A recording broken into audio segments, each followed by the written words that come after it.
Representatives acting under supervision. Let us first define key terms. Service under supervision mean financial services rendered by a representative who does not meet the prescribed experience, qualification, and or regulatory examination requirements. Services are rendered under the guidance, instruction, and supervision of a supervisor.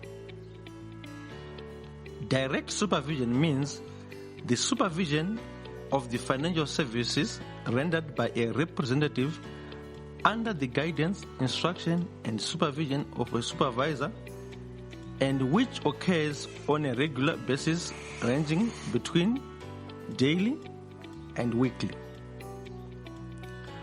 Ongoing level of supervision means the way in which supervision is exercised after the initial period of service under direct supervision has been completed, but the supervisee still requires supervision, and such supervision occurs on at least a bi-weekly or 2 monthly basis.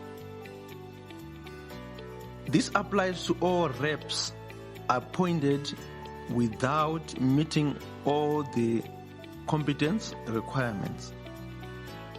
The minimum period a representative can act under supervision in any category or subcategory is 6 years from date of appointment. The FSP must determine the supervision arrangements and the level of intensity of supervision that must apply to the supervised representative, having regard to, number 1, the nature, scale, and complexity of the financial services and financial products to be rendered by the supervised representative.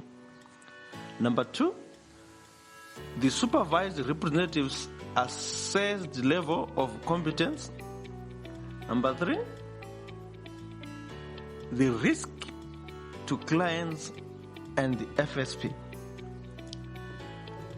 The FSP must also review the appropriateness, effectiveness, and adequacy of the supervision arrangements and the level of intensity of the supervision at a regular basis.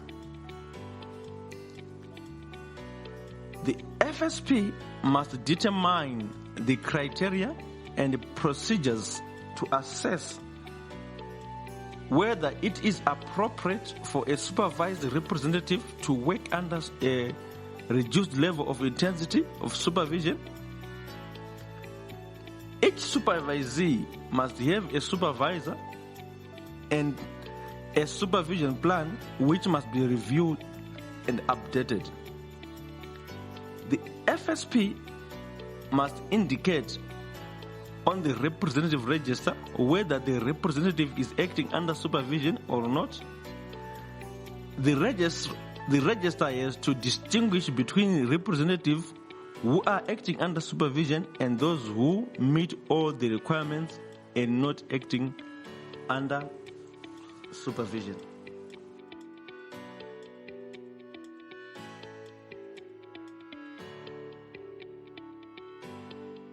The supervision agreement. It must identify the supervisor.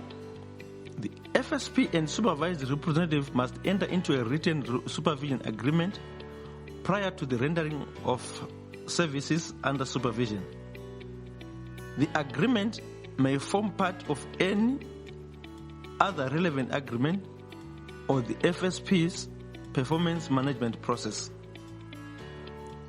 The agreement must set out the tasks and functions the supervised representative perform on behalf of the FSP. It must also set out the categories of financial services and financial products in respect of which the supervision agreements applies. The agreement also set out the training needs of the supervised representative and the training program that will be implemented to address those needs. The agreement also set out duties and the responsibilities of the supervisor and the supervised representative, the supervision methodology, tools, process, and procedures, the criteria against which the supervised representative will be assessed, and the level of the assessment, and it must show off the sign-off criteria by the supervisor. The supervisor must sign off on advice given to clients. Pre-transaction sign-off where intermediary services are rendered. Attend meetings with supervisee and the clients where the purpose of the meeting is the rendering of financial services. Do appropriate post-transaction sampling. Make follow-up calls to clients after the rendering of financial services by the supervisee to confirm certain aspects of the interaction with the client. Any other activity that enables the supervisor to scrutinize the activities of the supervisee in respect of financial services being provided by the supervisee.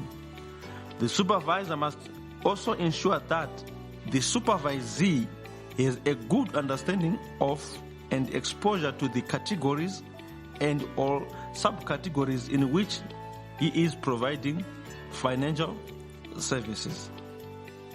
The supervisor must observe selected meetings between the supervisee and the customers. The frequency may differ.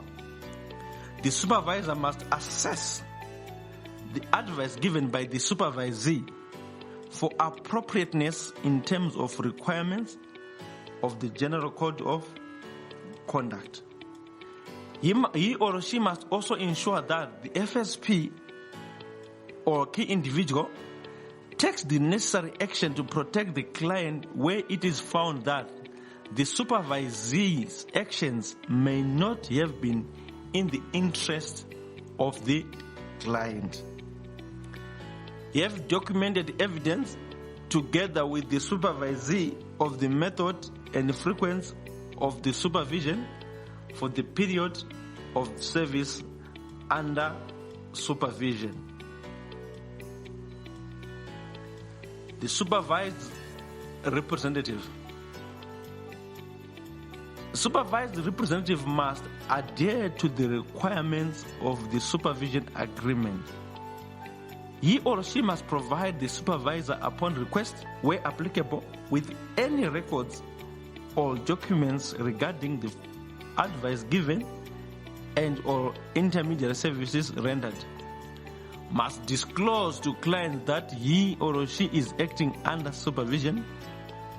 Complete the required qualification within prescribed time limits. Undertake relevant product training. Request guidance from the supervisor if in doubt. The supervision period must be linked to the product category or subcategory that the representative is appointed for. The representative working in multiple categories or subcategories can get experience in all the categories at the same time. They remain under supervision until they meet the requirements for the most category.